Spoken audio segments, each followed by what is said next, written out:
Shalom, jemaat yang diberkati oleh Tuhan Yesus Kristus yang berada di dalam rumah kita masing-masing. Kembali kita berjumpa dan kita akan membaca, merenungkan kebenaran firman Tuhan. Mari sebelumnya kita berdoa memohon bimbingan Roh Kudus. Allah Bapa, di dalam kerajaan sorga kami akan membaca dan merenungkan kebenaran firman Tuhan.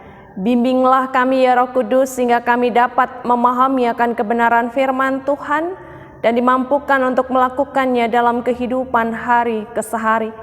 Sekalipun kami terbatas di dalam rumah-rumah kami Tuhan karena pandemi COVID-19, tetapi berita Injil tidak dapat dibatasi dengan semua yang menjadi pergumulan dan tantangan hidup beriman kami. Terima kasih Tuhan, bimbinglah kami dalam terang Roh Kudus-Mu, diamkanlah suara dalam hati kami, jauhkan pikiran yang mengembara kian kemari, dan berfirmanlah ya Tuhan, karena kami telah sedia untuk mendengarkannya. Amin. Mari dipersilahkan berdiri dan membuka Alkitab pada 1 Tesalonika, pasalnya yang kedua, pada ayatnya yang ke-13 hingga ayat 20. 1 Tesalonika pasal 2 ayat 13 hingga 20 dengan penekanan ayat pada ayat 13 yang menyatakan, dan karena itulah kami tidak putus-putusnya mengucap syukur juga kepada Allah, sebab kamu telah menerima firman Allah yang kami beritakan itu, bukan sebagai perkataan manusia, tetapi dan memang sungguh-sungguh demikian, sebagai firman Allah yang bekerja juga di dalam kamu yang percaya. Demikian pembacaan Alkitab. Berbahagialah mereka yang mendengar dan melakukan firman Tuhan. Terpujilah Tuhan Yesus, Hosiana. Hosiana, Hosiana, Hosiana. Dipersilakan duduk kembali. Jemaat yang diberkati oleh Tuhan Yesus Kristus, tema renungan kita di malam hari ini adalah jemaat sebagai kehormatan dan sukacita pelayan.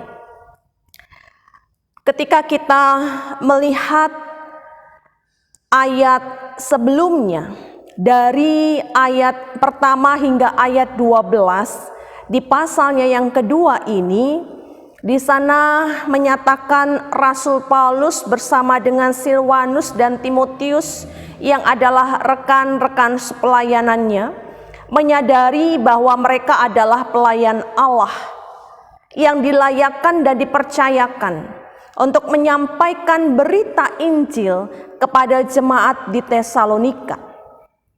Maka dengan pertolongan Allah, mereka memperoleh keberanian untuk memberitakan Injil Allah. Sekalipun mereka harus menempuh perjuangan yang berat. Di dalam ayatnya yang kedua, bahwa sebelumnya di Filipi mereka telah dianiaya dan dihina. Dan ketika berada kepada jemaat di Tesalonika yang barangkali saat itu diperhadapkan dengan pengajar-pengajar sesat yang hanya mencari pujian dari manusia dan untuk menyukakan hati manusia, mereka melakukan pelayanan demi memperoleh uang pada ayat yang kelima atau agar terkenal. Tetapi di dalam situasi kondisi yang demikian, Rasul Paulus bersama dengan rekan-rekan sepelayanannya tidak melakukan hal yang sama.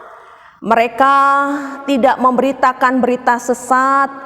Mereka tidak memberitakan berita yang tidak murni, tipu daya, dan hal-hal lainnya untuk mencari pujian manusia yang sia-sia. Melainkan penderitaan membuat mereka justru menyukakan hati Allah yang menguji hati.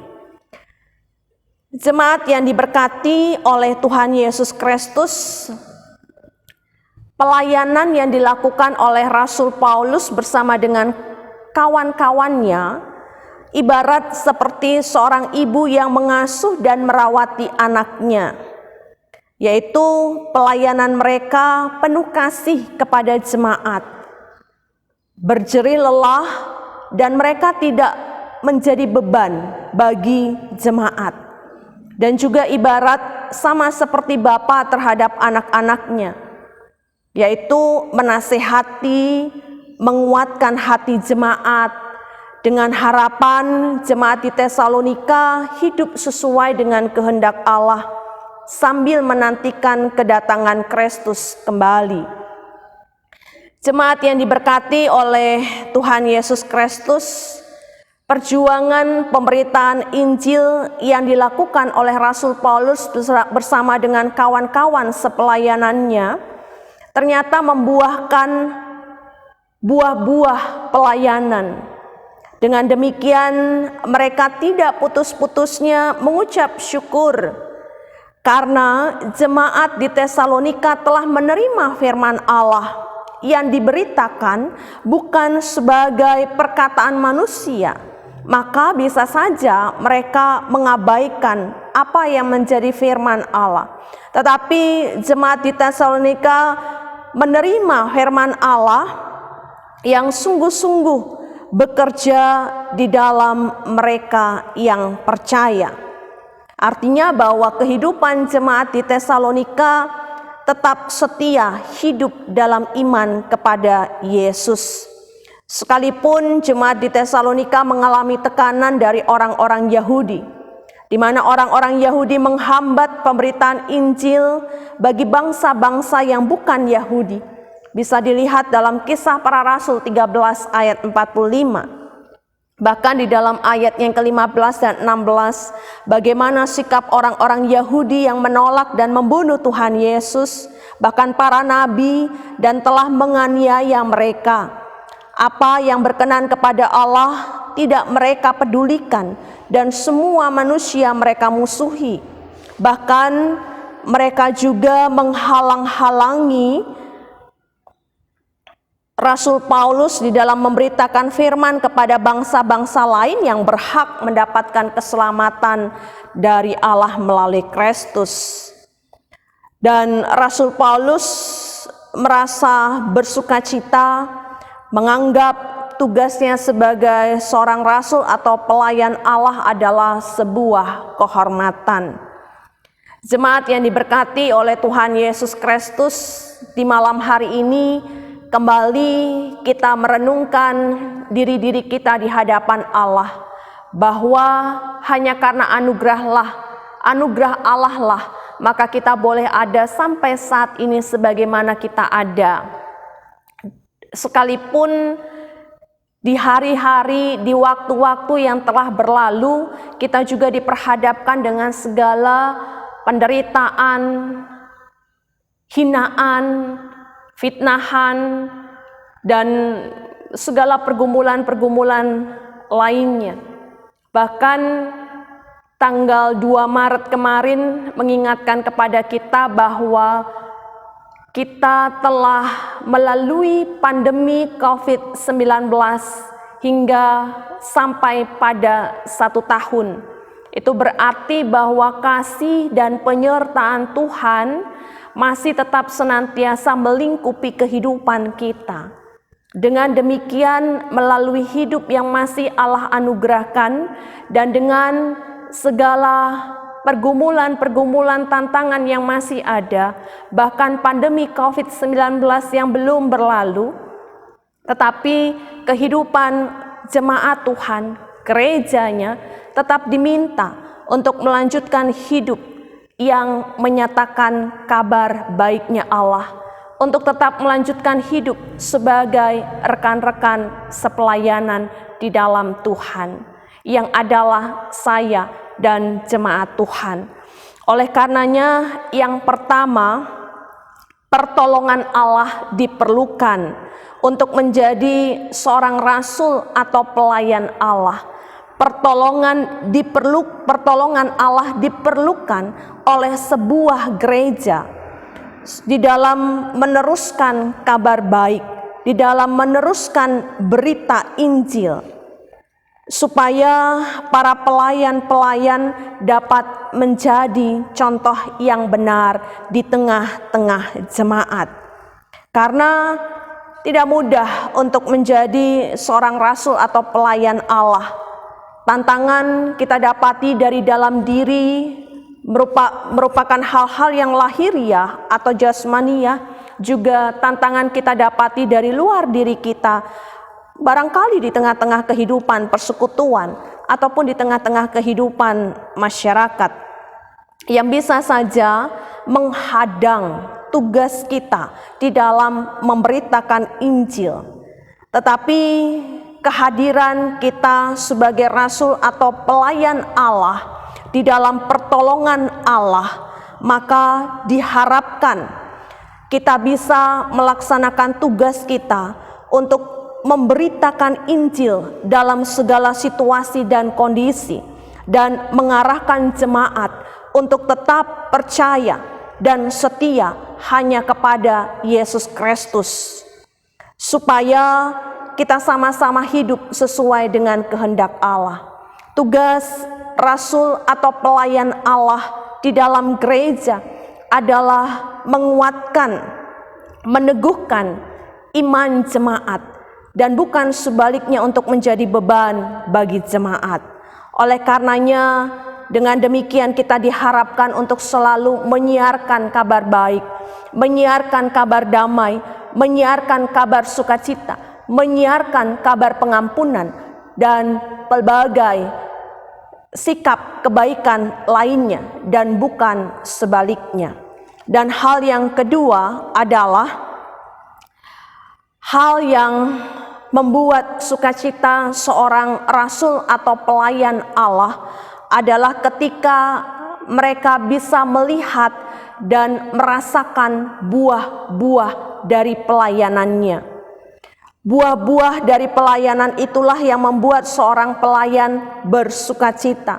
Apalagi ketika melihat jemaat tetap setia hidup dalam iman kepada Kristus, bukan hanya di dalam keadaan yang bahagia, tetapi justru di tengah-tengah kesulitan hidup dan tantangan beriman sekalipun. Melihat jemaat yang hidup di dalam damai satu dengan yang lainnya, melihat jemaat yang hidup untuk saling menopang, menyampaikan kata-kata yang baik, untuk saling mengampuni, untuk saling memberi, untuk saling berbagi, dan hal-hal lainnya yang mencerminkan sikap jemaat yang mengalami sukacita karena pemeliharaan Allah dalam hidupnya dan berita Injil yang sungguh-sungguh diterimanya di dalam kehidupan berimannya. Oleh karena itu 1 Korintus pasalnya yang ke-15 pada ayat yang ke-58 menyatakan, "Karena itu saudara-saudaraku yang kekasih, berdirilah teguh, jangan goyah, dan giatlah selalu dalam pekerjaan Tuhan. Sebab kamu tahu bahwa dalam persekutuan dengan Tuhan, jerih payahmu tidak sia-sia." Dan hal yang ketiga adalah tugas sebagai pemberita Injil, tugas sebagai murid-murid atau pelayan Allah adalah sebuah kehormatan.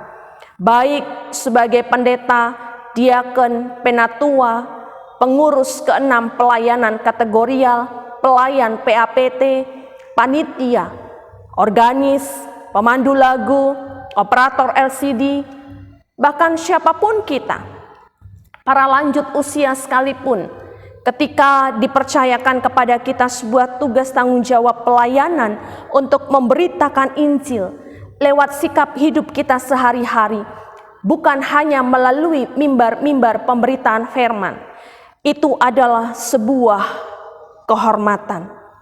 Kehormatan yang Allah berikan kepada kita sebagai yang empunya jemaat. Maka kita diminta untuk melayani Dia dengan sungguh-sungguh, dengan tulus, dengan sukacita, dengan penuh rasa tanggung jawab.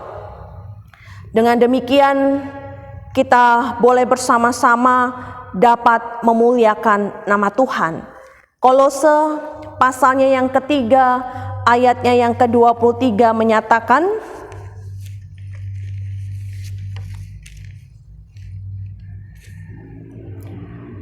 apapun juga yang kamu perbuat, perbuatlah dengan segenap hatimu seperti untuk Tuhan dan bukan untuk manusia.